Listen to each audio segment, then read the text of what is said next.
बच्चों, आज मैं आपको व्याकरण का पाठ 3 संज्ञा पढ़ाऊंगी और समझाऊंगी। उसको समझाने से पहले एक बात मैं आप लोगों को बता देना चाहती हूँ कि आप लोगों के पास व्याकरण की बुक नहीं है। पहले भी कई बार मैंने आप लोगों को ये बात बताई है कि आपके पास व्याकरण की बुक नहीं है, फिर भी आप लोग बार बार पूछते हो कि मैम हमारे पास ये वाला पेज नहीं है हमारी बुक में, मैम हम कहाँ से पढ़ें। तो बेटा मैं भेज तो रही हूँ आपको, आप उसमें से पढ़िए। आपको कुछ समझ में नहीं आता तो आप कॉल करके मुझसे पूछ लीजिए।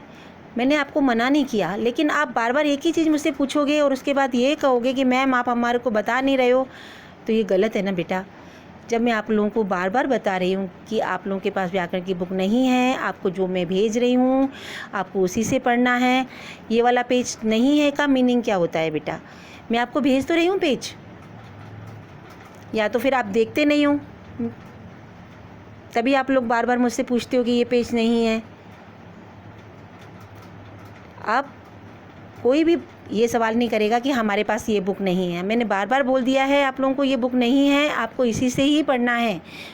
मैं हर बुक का हर पेज आपको भेज रही हूँ ना, तो आप फिर उसी से पढ़िए ना। और फिर वर्कशीट भेज रही हूँ, आपको वर्कशीट फिल करनी है उसमें से,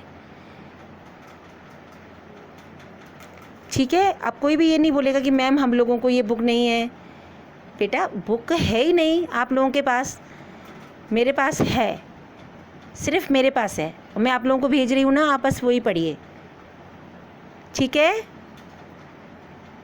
चलिए अब अपन पढ़ते हैं।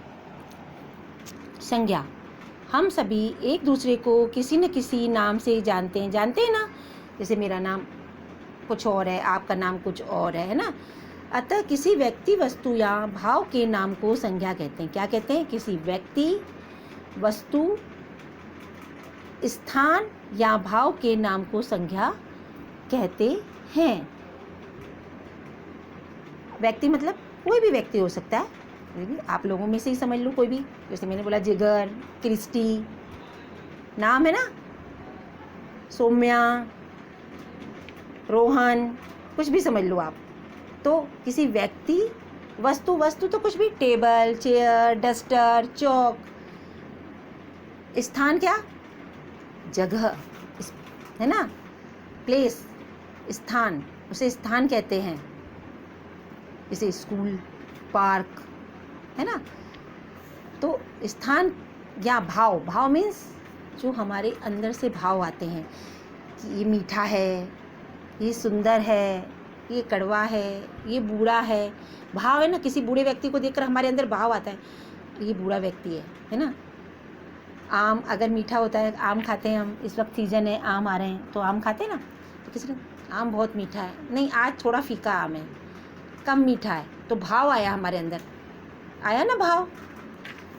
तो ये भी संज्ञा होता है। क्या होता है? भाव भी संज्ञा होते हैं।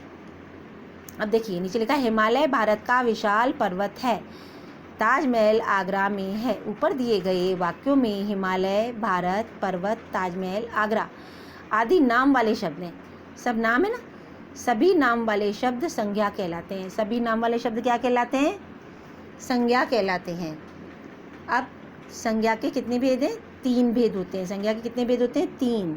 व्यक्तिवाचक संज्ञा, जातिवाचक संज्ञा और भाववाचक संज्ञा।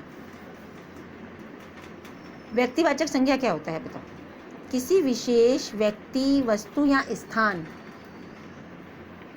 का बोध कराने वाले शब्दों को व्यक्तिवाचक संज्ञा कहते हैं। विशेष व्यक्ति, वस्तु या स्थान का बोध कराने वाले शब्दों को व्यक्तिवाचक संज्ञा कहते हैं। विशेष व्यक्ति मतलब सचिन, महात्मा गांधी, श्री राम, शिवांगी, मतलब नाम, किसी विशेष व्यक्ति का नाम या नाम, उसे हम कहते हैं व्यक्तिवाचक संज्ञा। विशेष वस्तु कोई भी वस्तु हो जाए, है ना, विशेष, जैसे रामायण हो गई, बाइबल हो गई।